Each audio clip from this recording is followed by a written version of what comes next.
लक्ष्मी नाम की बूढ़ी औरत, जिसके चेहरे पर 70 की उम्र में झुर्रियां साफ दिखाई दे रही थीं, पर उत्साह ऐसा मानो 20 बरस की कोई युवा महिला। लक्ष्मी को पूरा राजपुर गांव लक्ष्मी बुआ के नाम से जानता था। लक्ष्मी ने अपना पूरा जीवन इसी गांव में बिताया और आज भी इस उम्र में वो मेहनत करके अपने अकेले की शरीर रूपी गाड़ी जीवन की पटरी पर चला रही है। लक्ष्मी के पास एक छोटा सा खेत का टुकड़ा है जिस पर वो बढ़िया दानेदार भुट्टे उगाती है और फिर उन भुट्टों को भूनकर गांव में बेचती है। लक्ष्मी के भुट्टे पूरे राजपुर गांव में प्रसिद्ध हैं। जब लक्ष्मी अपने स्वादिष्ट भुट्टे लेकर गांव में निकलती है तो उसके भुने हुए भुट्टों की सुगंध से सभी गांव वाले आकर्षित हो जाते हैं और भुट्टे खाने के लिए लक्ष्मी के पास आ जाते हैं। अरे लक्ष्मी बुआ आ गई, मुझे पता था कि तुम आने वाली हो, इसीलिए मैं पहले ही गांव की सड़क पर खड़ा हो गया। तुम्हारे भुट्टों की खुशबू यहाँ तक आ रही थी ताई, जल्दी से एक गरम गरम भुट्टा सेक दो। हाँ हाँ अभी देती हूँ, एक साथ 4-5 भून दूंगी और लोगों को भी आने दो। ठंडे भुट्टों में स्वाद नहीं आएगा, गरम गरम खाओगे तो अलग ही आनंद आता है। अरे लगता है मैं नींबू लाना भूल गई। ओहो अब क्या करूं।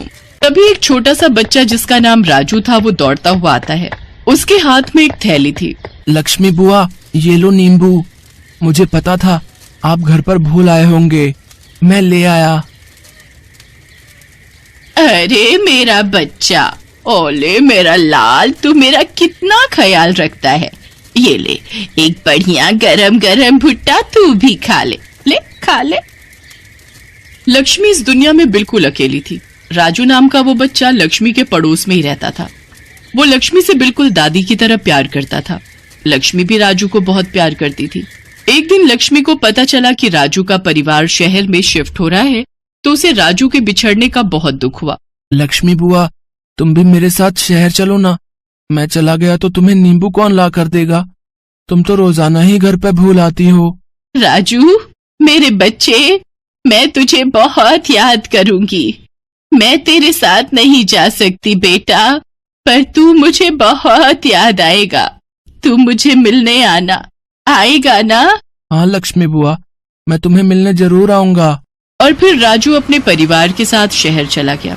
राजू के जाने के बाद लक्ष्मी को उसकी बहुत याद आती थी। जब वो भुट्टे का टोकरा लेकर घर से निकलती तो उसकी नजर नींबू की थैली पर जाती तो उसकी आंखों में आंसू आ जाते। वो नींबुओं की थैली अपनी टोकरी में रखती और राजू को खूब याद करती। लक्ष्मी बुआ 2 भुट्टे दे दो। अरे आज तो तुम नींबू लेकर आई हो। अच्छा वो राजू जो चला गया, वैसे वो कौन सा सगा पोता था तुम्हारा? एक ना एक दिन तो उसे जाना ही था। भले ही वो मेरा सगा पोता नहीं था, पर मुझे बहुत प्यारा था। उसके होने के एहसास से मुझे पोते की कमी महसूस नहीं होती थी।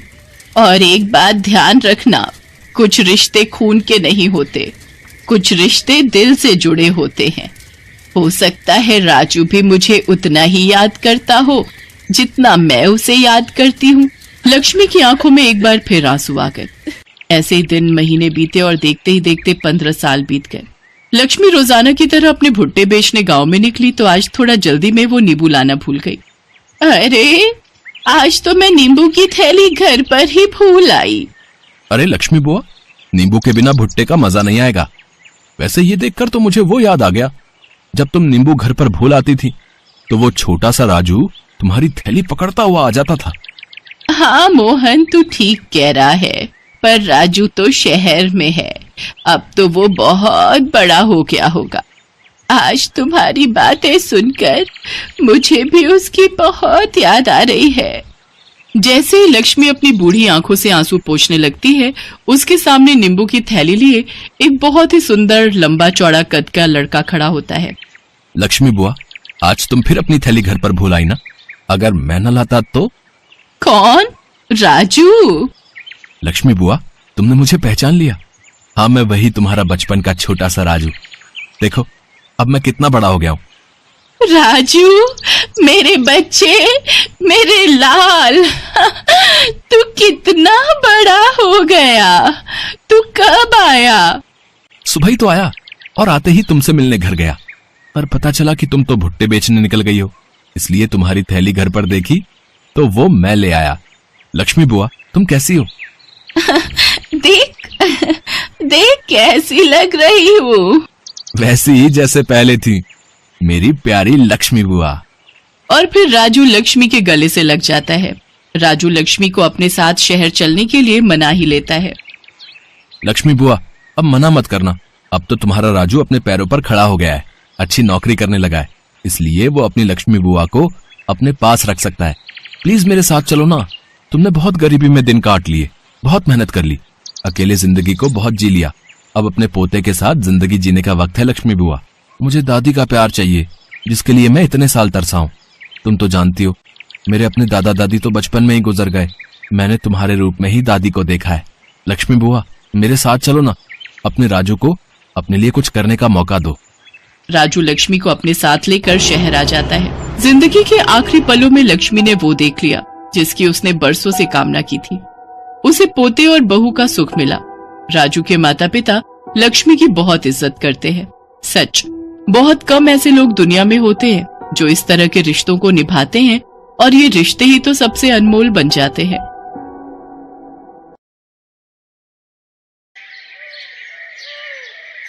नागपुर शहर में आशा देवी अपने 2 बेटों और बहुओं के साथ रहती थी। उनकी बड़ी बहू का नाम सुमन और छोटी बहू का नाम निधि था। आशा देवी स्वभाव की बहुत ही कंजूस थी, जिस वजह से उनकी दोनों बहुएं उनसे बहुत परेशान रहती थी। उनकी जॉइंट फैमिली थी, जिसमें हर छोटी बड़ी चीज का फैसला आशा देवी ही करती थी। उनकी मर्जी के बिना उस घर में एक पत्ता तक नहीं हिलता था। ऐसे ही एक दिन सुमन अपनी देवरानी से, ओफो, अब आज क्या बनाऊं खाने में? निधि, एक काम कर, सासू माँ से पूछ कर आ डिनर में क्या बनाए। निधि की शादी को अभी कुछ महीने ही हुए थे, जिस वजह से वो अपनी सास से बहुत ज्यादा डरती थी। मैं नहीं दीदी, आप ही पूछ कर आओ माँ जी से, मैं नहीं जाती पूछने। अपनी सास के डर के मारे निधि उनके सामने जाने से बहुत ही हिचकिचाती थी, जिस वजह से सुमन को ही अपनी सास का सामना करना पड़ता था और उनके गुस्से का शिकार होना पड़ता था। देवरानी जी, तुम तो सासू माँ से ऐसे बचती फिरती हो मानो अकेले तुम ही को उनसे डर लगता हो। खैर छोड़ो, अब मुझे ही जाना पड़ेगा उनसे पूछने। बाहर के रिमझिम भरे सुहाने मौसम को देखकर सुमन को आज कुछ अच्छा खाने का मन था, लेकिन वो जानती थी कि उसकी सास आखिर में उसे दाल चावल ही बनाने को कहेगी। इसी दुविधा में खोए हुए सुमन अपनी सास के कमरे में जा पहुंचती है और डरते हुए अपनी सास से पूछती है, मम्मी जी, आज खाने में क्या बनाना है? बहू, जो भी तेरा दिल करे तू बना ले। अरे स्टोर रूम अनाज से भरा पड़ा है, मैंने कोई कमी थोड़ी ना छोड़ी है तुम लोगों के लिए। हाँ जानती हूँ, सारा स्टोर रूम तो राशन के चावल और दालों से ही भरा पड़ा है, उसके अलावा है भी क्या इस घर में? अरे किस सोच में डूब गई, समझ नहीं आ रहा कि क्या बनाऊं। अच्छा एक काम करना, तू ना दाल चावल ही बना ले और साथ में पुदीने की चटनी भी बना दियो। लेकिन माँ जी, कल रात को भी दाल ही बनी थी और यहाँ तक कि आज दिन में भी हमने दाल चावल ही खाए हैं। हाँ तो दिन में काली मसूर बनी थी, अब तू लाल मसूर बना ले। अरे दाल है, पर है तो अलग अलग रंग की। माँ जी, रोज रोज यूँ दाल खाना अच्छा नहीं लगता हमें। अच्छा, आई बड़ी महारानी, अपने घर पर क्या पकवान खाती थी जो यहाँ दाल चावल खाना अच्छा नहीं लगता? और इतना ही शौक है नया नया खाने का तो लाओ, निकालो अपनी जेबों से पैसे और थमाओ मेरे हाथ में। अरे घर ऐसे ही नहीं चलता, आगे पीछे हर चीज देखनी पड़ती है, और तू तो जानती ही है सब चीज कितनी महंगी होती जा रही है। अपनी सास की बातें सुनकर सुमन का चेहरा लटक जाता है, लेकिन उसके अंदर इतनी हिम्मत नहीं थी कि वो सास की बातों का जवाब दे सके। वो दुखी मन से रसोई में आती है और गुस्से में दाल निकालने लगती है। क्या हुआ जेठानी जी, आप इतने गुस्से में क्यों हो? देवरानी जी, मैं तो हमेशा ही गुस्से में रहती हूँ, लेकिन अफसोस कि मेरा गुस्सा कभी किसी पर निकल ही नहीं पाता। लेकिन हुआ क्या है जेठानी जी? होना क्या है, हमेशा दाल चावल ही खाओ, दिन में लाल दाल, रात को काली दाल, सुबह मिक्स दाल। ये दाल खा खाकर तो जिंदगी ही दाल बनकर फैल गई है। ये बात सुनकर निधि को बहुत हंसी आती है और वो चुपचाप एक तरफ चूल्हे पर दाल और एक चूल्हे पर चावल चढ़ा देती है। आशा देवी के घर में सुबह शाम हर वक्त बस दाल ही बनती रहती है। ऐसे ही कुछ दिन बीत जाते हैं।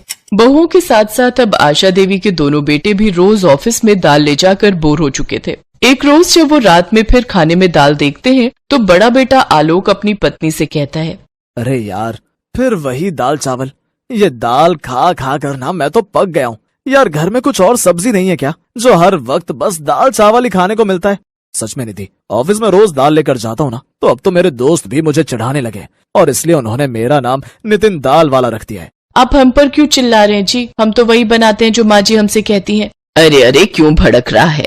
आखिर इस दाल में दिक्कत ही क्या है? और तुम दोनों को इतनी ही दिक्कत है तो तुम दोनों के ले जाने के लिए ये कल से सब्जी बना दिया करेगी। अपनी सास के मुंह से ये बात सुनते ही देवरानी जेठानी के चेहरे पर रौनक आ जाती है कि कम से कम अब घर में सब्जी तो बनेगी। अगली सुबह जब सुमन और निधि सब्जी बनाने के लिए फ्रिज खोलती है तो उसमें कोई सब्जी नजर नहीं आती। तभी सुमन जाकर अपनी सास से कहती है, माँ जी घर में तो कोई भी हरी सब्जी नहीं है, सामने बिरजू भैया की दुकान में सब्जी भी मिलती है, आप प्लीज जाकर ले आइए ना, मुझे इनके लिए सब्जी बनाकर पैक करनी है, दोनों भाइयों को ऑफिस के लिए लेट हो रहा है। सब्जी? अरे बहू मैं गई थी उसकी दुकान पर, लेकिन सब्जियों के रेट तो आसमान छू रहे हैं और वो मुआ बिरजू का बच्चा 1 रुपया तक कम करने को तैयार नहीं, इसलिए मैं सब्जी नहीं लाई। ये आलू 10 रुपए किलो मिल रहे थे तो यही आधा किलो ले आई हो, दोनों भाइयों के लिए बना दे। लेकिन माँ जी ये तो बहुत कम है, ये हम सबको पूरा नहीं होंगे। तो मैंने कब कहा सबके लिए बनाने को, बोला तो था दोनों भाइयों के लिए पैक कर दे और बाकी मैं और तुम दोनों तो चावल दाल ही खा लेंगे। अरे सरकार से जो मुफ्त दाल चावल मिलते हैं उसको ही खाया करो, पता है ऐसा करके हमें कितनी बचत कर सकते हैं। अपनी सास के मुंह से ये बात सुनकर सुमन और निधि के सारे अरमानों पर पानी फिर जाता है। दोनों भाइयों के लिए लंच पैक करके वो दोनों फिर से अपनी सास के साथ दाल ही खाती हैं। कुछ दिन तक ये सिलसिला चलता रहा। अब आलोक और नितिन के टिफिन में या तो दाल होती या आलू की सब्जी। एक रोज नितिन अपनी माँ से, माँ क्या है ये सब, दाल और आलू खाकर हम पक चुके हैं। अरे जब हम अपनी सैलरी आपको दे देते हैं तो आप सब्जियां क्यों नहीं लाती? बड़े नखरे चढ़ गए हैं दोनों भाइयों के। जब हमें मुफ्त में दाल चावल मिल रहा है तो हम क्यों सब्जियों पर पैसे खर्च करें? अरे बचत करना सीखो, बचत, नहीं तो एक दिन सब भूखे मरोगे। और जब तक मैं जिंदा हूँ इस घर में यही बनेगा, खाना है तो खाओ नहीं तो भूखे रहो। आशा देवी अपने आगे किसी की नहीं सुनती और इसका असर ये हुआ कि दोनों भाई चोरी छुपे बाहर का खाना खाने लगे। रोज बाहर का खाना खा खा कर उनका पेट खराब हो गया। एक रात दोनों पेट पकड़कर जोर जोर से चिल्लाने लगे, सुमन मेरे पेट में बहुत दर्द हो रहा है, निधि जल्दी से डॉक्टर को फोन करके बुलाओ। तभी सुमन भी चक्कर खाकर बेहोश हो गई। हे राम, ये आखिर क्या हो रहा है? सुमन बहू उठो, इससे क्या हो गया? माँ जी मैं अभी डॉक्टर को बुलाती हूँ। रुको, डॉक्टर को बुलाने की जरूरत नहीं है, मैं अभी तुम तीनों की नजर उतार देती हूँ। मेरे परिवार को जरूर किसी की नजर लग गई है। बस भी करो माँ जी, बहुत हुई आपकी ये कंजूसी। निधि जल्दी से डॉक्टर को फोन करके घर बुलाती है। देखिए आपके दोनों बेटों ने पिछले कुछ दिनों से लगातार बाहर का खाना खाया है, जिस वजह से इनका पेट खराब हो गया है। इन्हें इंजेक्शन लगा दिया है, थोड़ी देर में आराम आ जाएगा। और आपकी बहू लगता है ये सब्जियां नहीं खाती, जिसके कारण इनके शरीर में जरूरी पोषक तत्वों की कमी हो गई है। मैंने इनको मल्टीविटामिन का इंजेक्शन दे दिया है, कुछ ही देर में होश आ जाएगा। लेकिन अगर ये ऐसे ही हरी सब्जियां खाने से बचती रही तो इन्हें जल्दी हॉस्पिटल में एडमिट करना पड़ेगा। पता नहीं आप लोग समझते क्यों नहीं, खाने में सब्जियों की जरूरत हमें उतनी ही है जितनी जीने के लिए सांस की। आशा देवी को अपनी गलती का एहसास हो जाता है और वो कहती हैं, इसमें इनकी गलती नहीं है डॉक्टर साहब, मैं ही अपनी कंजूसी के कारण इन्हें राशन में मिले मुफ्त दाल चावल खाने को मजबूर करती थी। लेकिन अब मुझे अपनी गलती का एहसास हो गया। अब से मैं अपनी ये कंजूसी भरी आदत छोड़ दूंगी और अपने बच्चों को हर तरह की सब्जियां खिलाऊंगी। और इस तरह से अब आशा देवी के घर में तरह तरह की स्वादिष्ट सब्जियां बनने लगी और दाल चावल अब हफ्ते में 2 बार ही बनते थे। अब सभी घर वाले हर रोज अलग अलग सब्जियां खाकर बहुत खुश थे।